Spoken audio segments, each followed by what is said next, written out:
So this is a video about them and their data.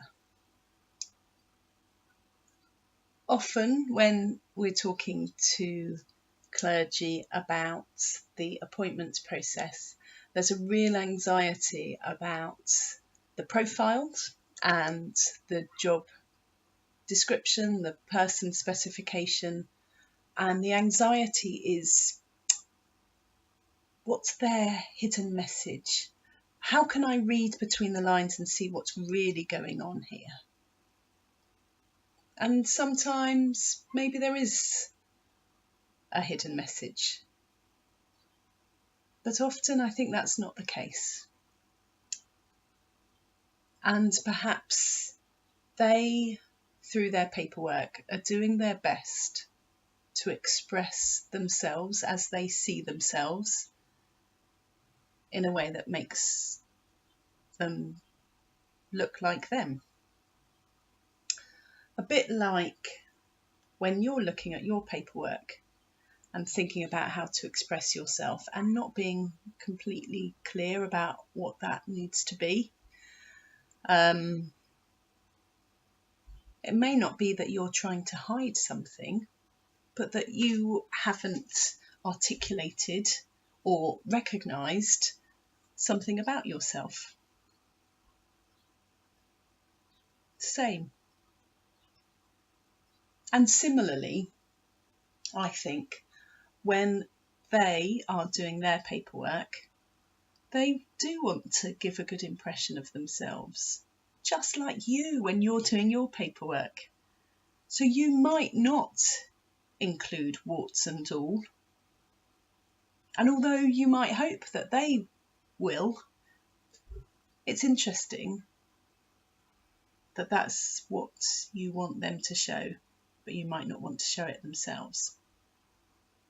They don't want to be rejected, and neither do you.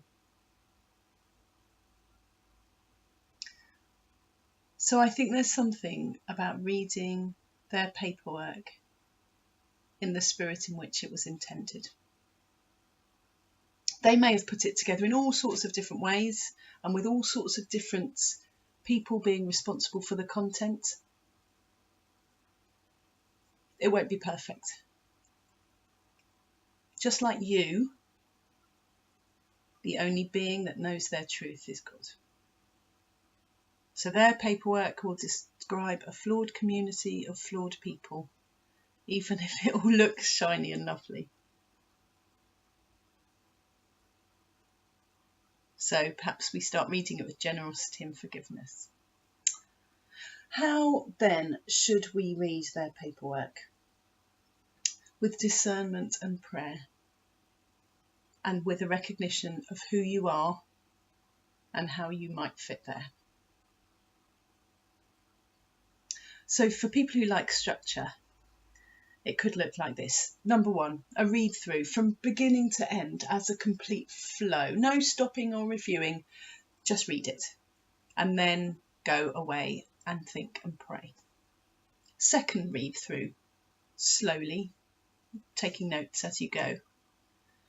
Noticing, how is this landing with you? What is popping out at you? What questions would you like to be asking? What isn't clear? Recognising as you do this that this isn't them in entirety, just as your paperwork isn't you in entirety. So it's just giving you clues as to who they are and what they want. At this reading, be careful of your powers of inference and how quickly you might infer things from the data that's given. Just keep that in check. So number three, take a look at the notes and the questions that you've written yourself. What else do you need to know to enable your discernment? What needs to be clarified? What could you do? When and how could you do that? Who needs to be involved? Are you clear about what they're looking for? So reflect on the notes you've taken and see what that means. And of course, their paperwork is only one of the ways that we can be exploring discernment. about whether this is the right place. There's loads of other data to explore also, and you've probably got some really good ideas about this already, but here are some to add in.